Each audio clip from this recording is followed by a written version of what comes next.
Perfect. Okay. Um, in terms of who we are, so my name is Thomas Rickert. I am a customer success manager here at LinkedIn.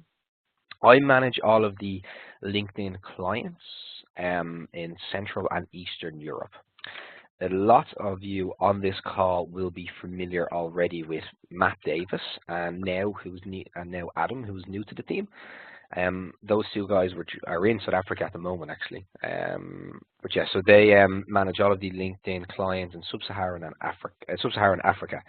Um, the reason why that is important is if you're joining for the first time, this is one of many scheduled trainings that we host, and we basically just rotate who runs the sessions. And the reason I'm mentioning that is we also change the topics on every session. So if you have not got a list or a schedule of our training coming up, afterwards let us know. But depending on what region you are in, you will receive a follow-up email from either me or Adam or Matt, depending on where you are and who exactly it is you work with. You will also receive a copy of the recording. If you want a copy of the presentation, please just ask for that afterwards. But by default, you just get the recording. So what we're going to cover is we're going to start off with just a little bit about the vision and mission of LinkedIn and how that fits in. Clearly, we're going to focus on your professional brand and a few hints and tips about how you can create your brand that will really tell a story on LinkedIn. And then we'll finish up with some thoughts on how you can use your LinkedIn profile to remain informed, to remain an expert within your field. So the talking point today, the agenda is pretty straightforward. The idea is to make sure that your profile is an advocate of your professional brand, really controlling the controllables. So as always, we like to start off with an understanding of why LinkedIn, so why we are here. There are approximately, I think, 3 billion people in the global workforce today, and our vision is to create economic opportunity for every single one of them. So it's pretty ambitious, it's pretty bold, but we're certainly on the path towards it. And at our core, what we are all about is connecting opportunity. You are able to network and create opportunities for yourselves using LinkedIn. So our mission, our overarching objective, it's all about how we're going to achieve our vision. So how we're going to make that happen.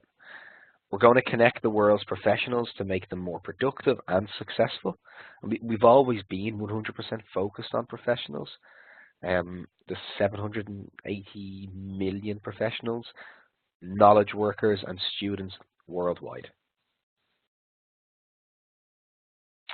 So how can we make that happen? This is what we call our economic graph. And it's all well and good having a mission and a vision, but I suppose, how can we make those happen? So it comes in the form of this. I'm not going to go into too much detail today because that's not why we're here, but I want to focus on you and how it can work for you. So we're operationalizing our vision through the world's first economic graph, which is about digitally mapping the global economy, and we aim to include all members of the global workforce, companies within the world, jobs those companies offer, skills required to obtain those jobs, schools offering a path to acquire those skills, knowledge for every member, company and university. So really digitalizing all of those. And this is what we're all about, and this is, I suppose, where we are going. Our network is it's global and it's growing. We have a strong member base across all the main sort of regions on the globe, and we're putting a lot of effort into your experience on LinkedIn, but also the value of LinkedIn and what exactly it can bring to you. Okay, so ultimately, what we actually do here is we empower members like you guys to stay connected, build your sphere of connections. We help our members to stay informed through news feeds, through the app and other services such as SlideShare, which I will speak about later. But ultimately what we do here is we help our members to advance your own career. By putting yourselves in a position, it will help you accelerate your career trajectory. So that the key takeaway here really is, if you think about, let's just say everybody here is a recruiter, or everybody on the phone is a recruiter. What we need to remember is our members don't join the platform purely to seek out a new role. Some do, but most don't. Members join the network to stay connected, stay informed, and then advance their career. It does not mean that they want a job now, but you would have maybe heard, Matt or myself talking about passive and active members. Very much falls into that bucket. Guys, at any point, if you have any questions, please just pop them through the chat box, and if I'm able to sort of stop mid-flow and answer it, I will. If not, I'll just revert back. But every so often, I will pause for questions. So, just summing that up, thinking about how we can leverage our own profile in everything I just spoke about. Your profile really allows you to build your credibility.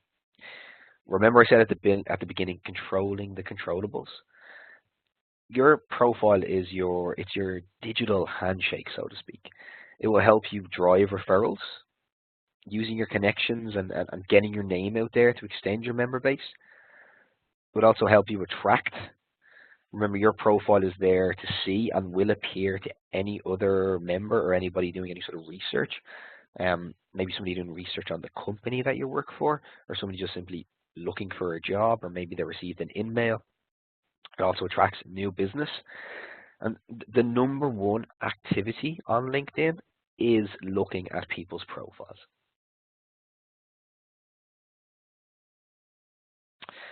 So quickly, I suppose, before I actually speak in and before I dive in and speak about how we can build a profile that recruits, a quick summary on the autonomy of a LinkedIn profile. So this is Jeff Weiner, this is our CEO. At the time of the screenshot, this is what his profile looked like. He has a custom header image.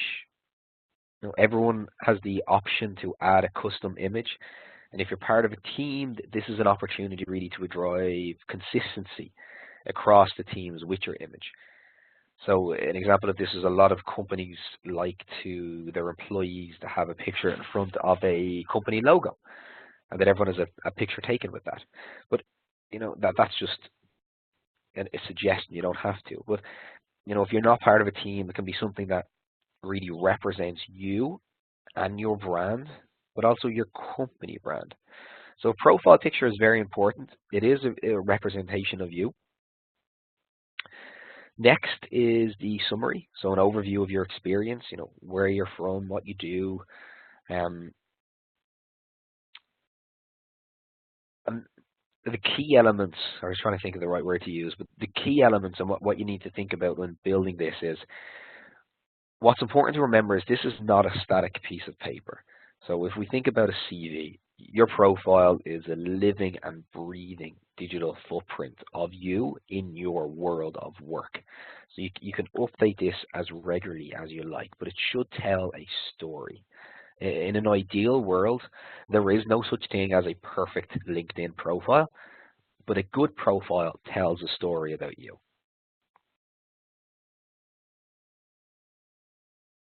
Okay, so what we've looked at just so far, to summarize, is just an overview of the platform and then maybe where you fit into that. But what I want to focus on now is the core, focus on each of you and give you some steps, I suppose, that you can put into practice with little effort that are really going to make a big difference on your profile. So number one is, obviously, as I mentioned before, your profile is your digital handshake. So it's your virtual handshake when you're meeting somebody for the first time. So clearly, when we speak about what elements are important on your profile, the number one is your profile picture. There's a common misunderstanding with LinkedIn that you have to have a professional photo. You do not. It can simply just be a picture taken by a colleague. It does not have to be a picture taken by like a professionally taken photo. Just what's important to remember, and sort of the common theme here, and you'll hear me mention it over and over again, is your profile represents you, and it's the message that you want to get across. But it also needs to represent your company, so your brand, the company and the culture that you work for. So a good example is if you look at my profile, I don't have a professional photo. However, once upon a time, I worked for a bank. So it's fair to say that when I worked for a bank, I did have a professional photo with me in a suit because that's representing the brand of the bank. And if you think about banks, that's pretty much how they operate. Everybody walks around in a suit and tie, which is fine. That's how it is. LinkedIn is different, where we have the flexibility to make our own decision and really portray what sort of image we like. So I've decided not to use a professional photo. So really just to sum up, guys, you don't have to use a professional photo. It obviously needs, it's still, when I, like not a selfie in a car with sunglasses on or a beer or a glass of wine. Like, let's be, try and be adults about this. But it doesn't have to be a professionally taken photo. But just make sure that the theme is in line with your company and the message you want to get across. The reason why this is important is social recruiting at its very nature is about being social. So it's about being visible. So you really just need to select a photo that does represent you professionally. So it helps you, and a great word here to use is it helps you humanize your profile and makes you more approachable.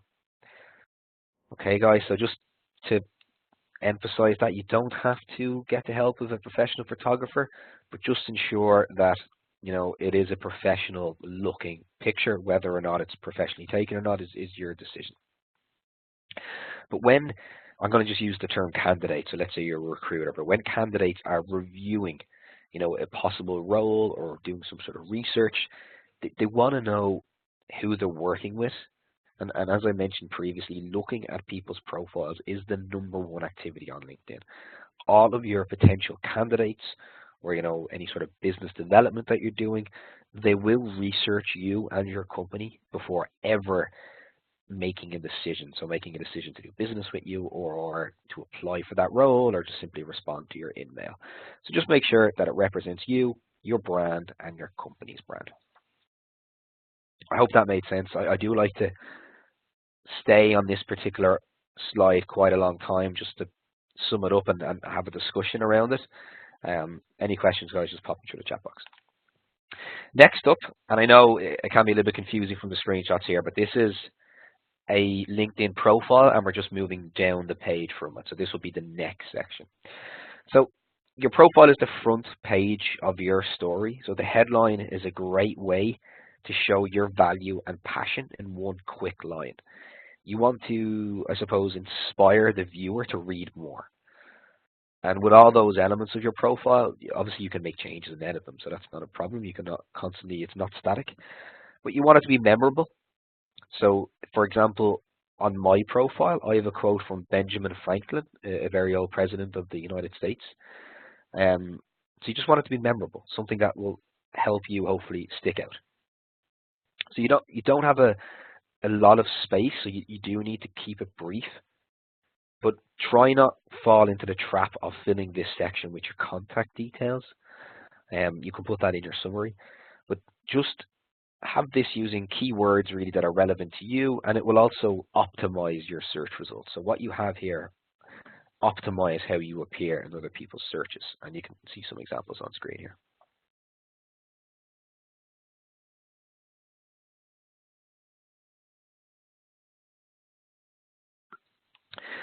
Next up, as I mentioned, where you put your contact details is the summary. So again, if we think about the autonomy of your profile, we start at the top, moving down to summary. With your summary, this is really an area where you can expand on what's in the top part. So the top part meaning your capture, your grabbing, your attention grabbing headline, and then you can, explain a little bit more in your summary. So you can explain a little bit more in depth about your career, I suppose, or your accomplishments. But adding a summary makes your profile more likely to turn up on people's searches because there's more keywords. A good tip is to ensure your summary includes keywords featured in a desirable job description for your field. So once again, for example, and I'm going to use my profile for example, in my summary, I have a story piece just about what I do now, but at the end, I just have a list of keywords in like a Boolean search string, if that makes sense. So if people are looking for people with skill sets that are in my profile, I have them clearly detailed in my summary. But at first glance, you wouldn't see it. You need to open my summary and then you'll see it.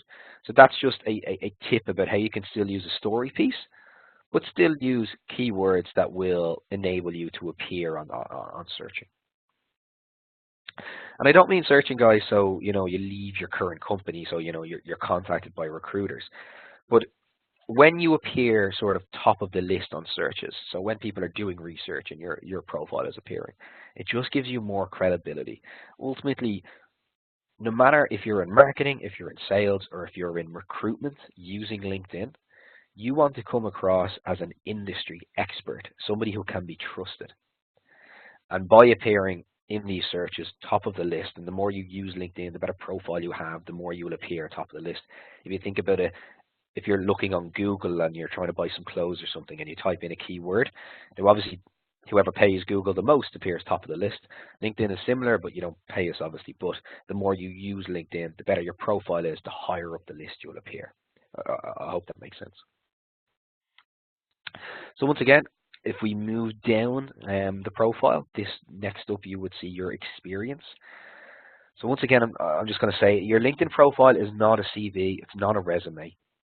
If we take, for example, that once again that everybody on this call here is talent acquisition, so HR, the experience and the job details, everybody knows what they'll be. Let's say it's sourcing for candidates and it's screening them. All those bits and pieces that go into being part of a HR team or being in talent acquisition. So what we need to focus on here is the kind of roles that maybe you recruit for, the kind of projects maybe you're working on. So we're trying to create a sense of engagement with potential candidates. What we're trying to do when we are then, what we're trying to do when people are doing research then is when they come to your profile, regardless if they found you through your company or if you sent them an email, you want your summary to be compelling and reassure that individual that you are a safe pair of hands, or if it's business development, that your company is a safe pair of hands. I'm going to use this term loosely because I know it differs from region to region, and certainly throughout my travels, I've got there's been a lot of conversations that I've had with people, and some people have agreed and some people have disagreed. But a common theme with LinkedIn, and this is why we like to emphasize that LinkedIn is not a CV or a resume, but a common theme is people writing their profile in a CV format. So I hope you understand when I say bullet points. And that's what I was trying to emphasize on speaking about this piece where, if you work in HR or if you work in sales, you don't need to put bullet points about what you're doing, what your KPIs are or what your everyday is, because we know them. If you're a salesperson, I know you have a target. I know you sell whatever product you're selling, so you don't need to put that in a bullet point. I know it already. So I think visually, a story looks better, and you can sort of you're selling yourself a little bit better when it's a story piece. From a HR perspective, I think there's a massive opportunity here. A bit of a trend at the moment, which I'm seeing certainly in the UK, not so much in Central and Eastern Europe, although I am encouraging it, is people working in HR are recording themselves for 1 to 2 minutes and putting a video attached to their LinkedIn, or putting a video on their summary underneath their experience, and just explaining who they are and what sort of roles they're hiring for. So I think that's a really cool idea. I think it's really unique. I think you'll certainly increase your sort of brand awareness and your own personal, your own professional awareness. So it's a good idea. But just to summarize what I'm saying is, I will leave it up to you because a lot of people disagree with me when I go on my travels, because it varies region per region. But the idea behind LinkedIn is not so your LinkedIn profile is a CV format with bullet points. It is meant to be a story piece of you. But as I said, region per region that does change, so I will leave it up to you. But in an ideal world, that it's a story piece. Okay, back on track here, guys. Moving down, include, so illustrate your story and your achievements by adding visuals, pictures. If I mentioned the video piece is really cool, links to news stories or any sort of presentations you've created. The rich media is anything that is not words. So rich media is videos, it's presentations, it's photos, it's web links. So what it does is it creates more engagement with your audience. I'm just going to pause there for a quick moment, guys, and I'll just check the chat box. If anybody's any questions at this point, just to pop them through.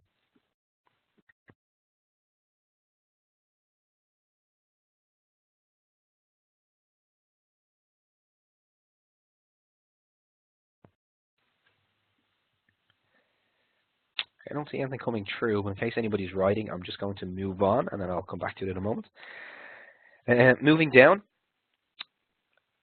to the skills, so pretty much the bottom of the profile, it's a great way of showcasing your areas of expertise.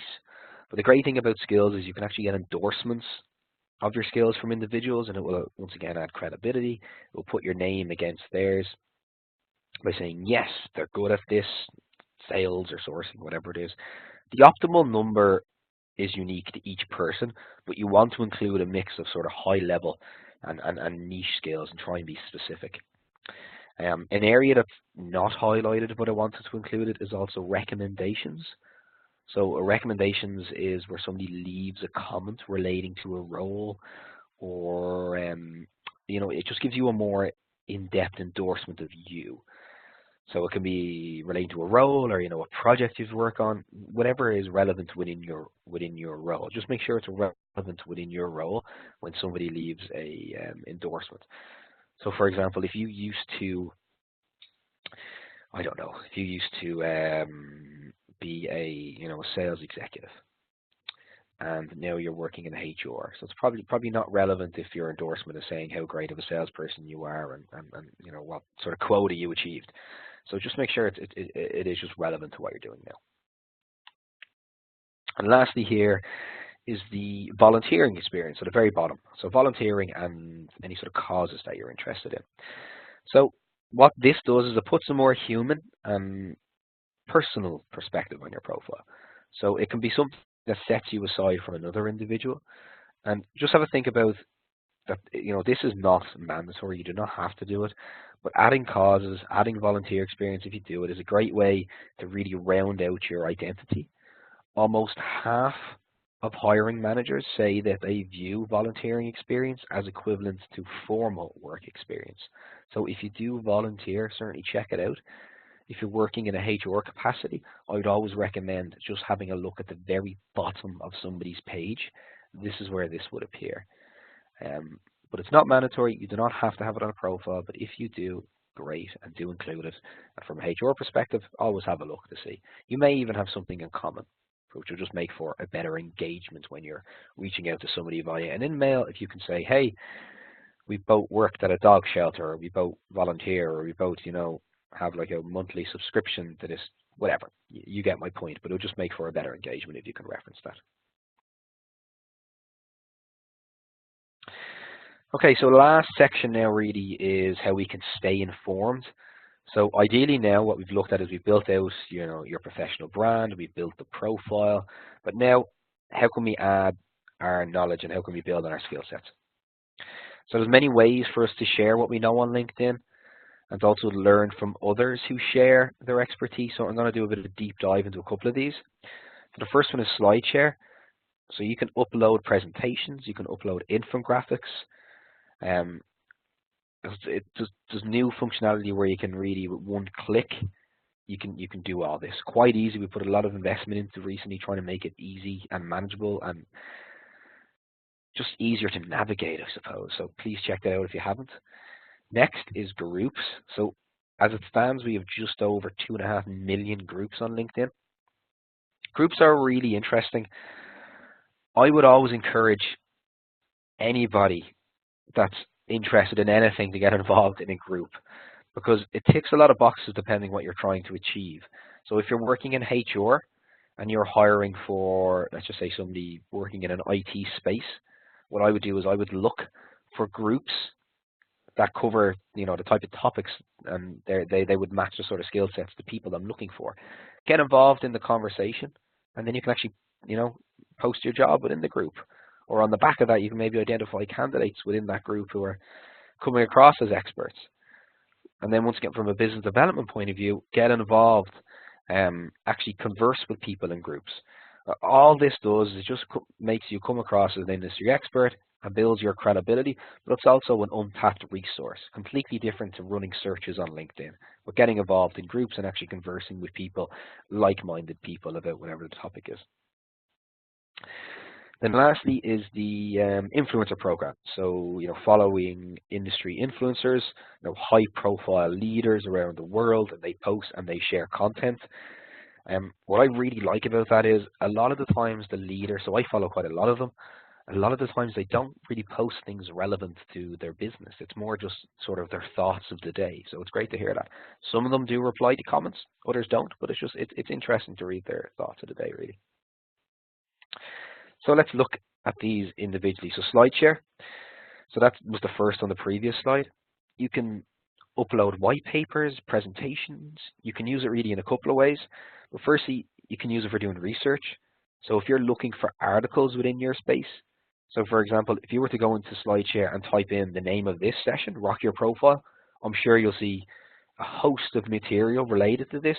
Somebody may have even taken a presentation that I've done previously and posted it there. I don't know. But you can upload presentations to SlideShare, so you can share your perspective. You can share key information with other professionals. It will expand your reach. But then if we think about, focusing on your brand, by publishing content, it links to your LinkedIn profile. So you can get your name out there as a thought leader.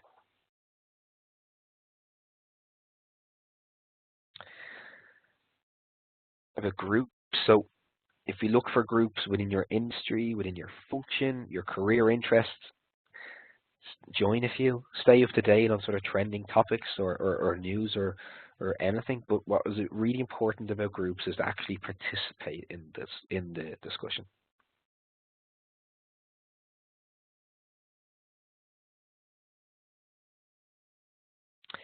Then if we look at the industry leader, so our influencer program, I suppose in terms of insights and thoughts from leaders within your space. So if you've ever read an article by an influencer, I mean, you can drop it into a conversation or an email. It really empowers you with knowledge, and so you sound like an expert in your field when you're speaking to individuals.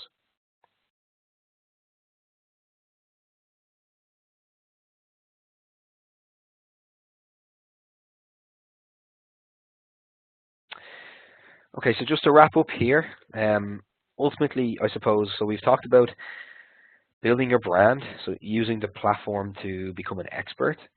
And some of the biggest gains to be had in terms of visibility and growing your network is going to be actually putting content out there.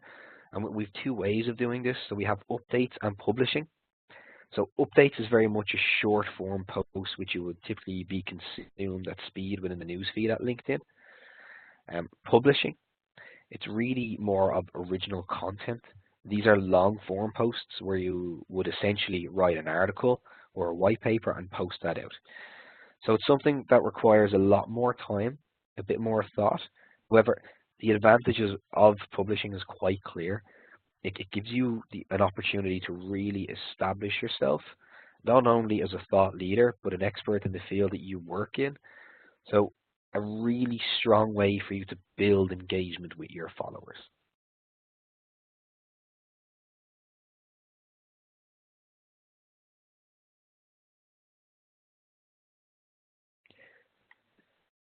Well, a lot of people ask me, what should I post? And there's no right or wrong answer here. Clearly what you should be posting is information that is relevant to you and the audience that you want to reach. Writing on LinkedIn is a great way to tap in and grow your network. And not only will your posts reach your connections, but you'll also build a follower base. So how can you strike that balance? This is something we made up from just our experiences within our different regions, and it's just to help people sort of figure out what to post, because people always ask us, as I said on the last slide, what do I post? I don't know what to write. But here's a good balance. So here's 4 different topics you might want to consider, and just think about a balance across these areas.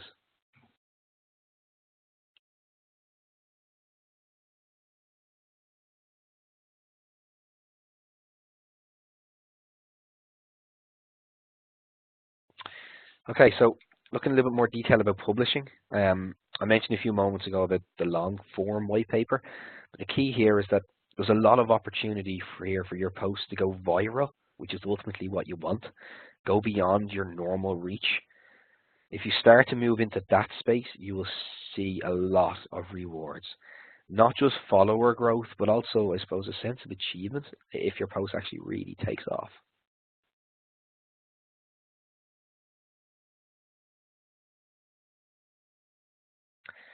Now, if we look at the why, so content gains traction. People engage with content more so than jobs. So the usage of our platform has dramatically shifted, and now content gets 7 times more engagement than jobs on LinkedIn. So today we are definitely a platform for professionals to gain and share content and insights.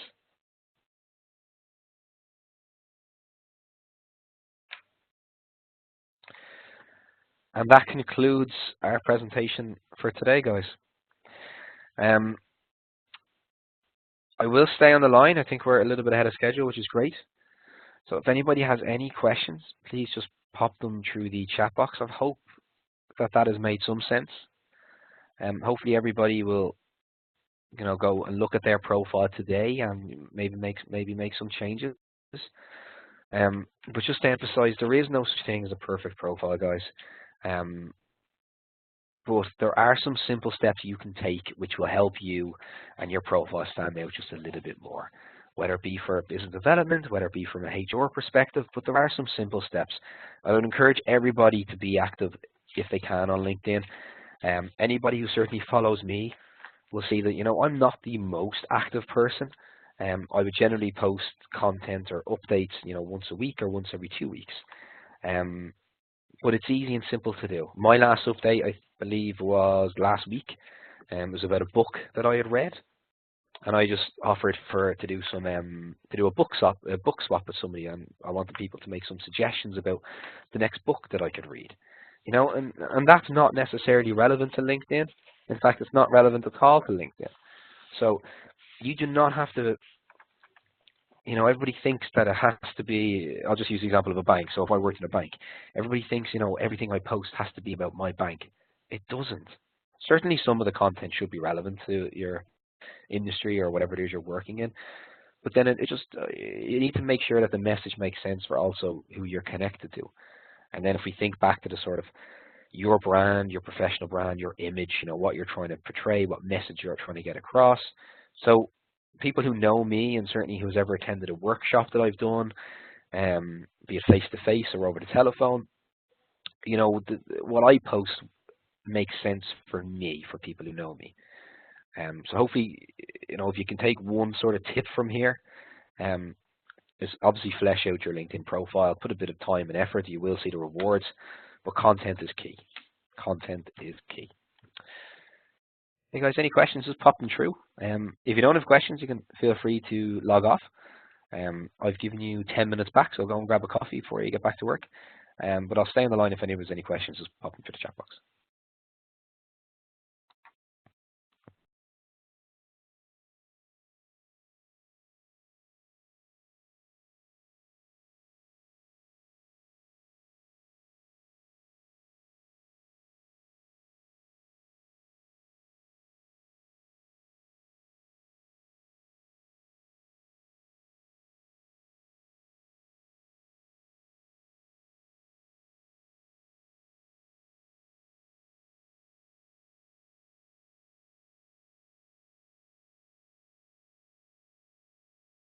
Okay guys, I don't see any questions coming through, so I don't want to keep you guys on the line, so I'll stop the recording now. Just to re-emphasize, everybody will receive a copy of the recording.